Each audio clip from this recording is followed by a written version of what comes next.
Rescuers have pulled dozens of bodies from a capsized cruise ship in China's Yangtze River, as authorities promised no cover-up over the disaster. Hundreds of people are thought to have died, with only 14 of the 456 passengers known to have survived. Rescue workers cut open the hull of the upturned vessel, but divers have been hampered by near-zero visibility.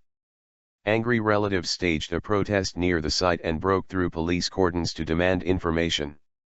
The Chinese government said rescuers would take all possible measures to save the injured and promised a serious investigation, according to state news agency Xinhua. "We will never shield mistakes and will absolutely not cover up anything," Su Chengguang, a spokesman for the Ministry of Transport, told a news conference.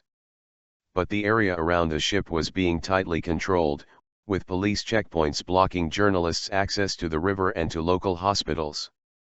And China's Central Propaganda Department instructed editors not to send reporters to the river and only to use state news agency information. Coffins delivered. The official death toll rose to 65 on Thursday after 39 more bodies were pulled from the wreck of the Eastern Star. Large numbers of refrigerated coffins were seen being delivered to a local funeral parlor in Jianli, Hubei province, as authorities braced for hundreds more corpses. The majority of the victims are believed to be elderly. Scores of relatives of the passengers have traveled to Jianli to be near the wreck, many from Nanjing where the cruise began in late May. The families have raised questions about the disaster, including how the ship could have sunk so quickly and why the alarm was apparently slow to be raised. On Wednesday night, several dozen people pushed through police lines set up to control access to the site and marched towards the river.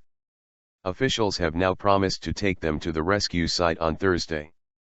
Another group of relatives staged a protest in Shanghai, where the tour company most passengers had booked through, Xinhua Travel, is based. Ji Qiuxin, whose parents were still missing, said Xinhua Travel had just given them a hotline number and told them to make their own way to Jianli. Another protester told reporters, "We want somebody from the local government to receive us and tell all family members what we should do." The cause of the sinking is not yet known, but survivors have spoken of an intense storm which flipped the boat over in minutes. The captain and chief engineer, who were among those who escaped, have since been detained. Maritime agency records which emerged on Wednesday showed the ship was investigated for safety violations 2 years ago.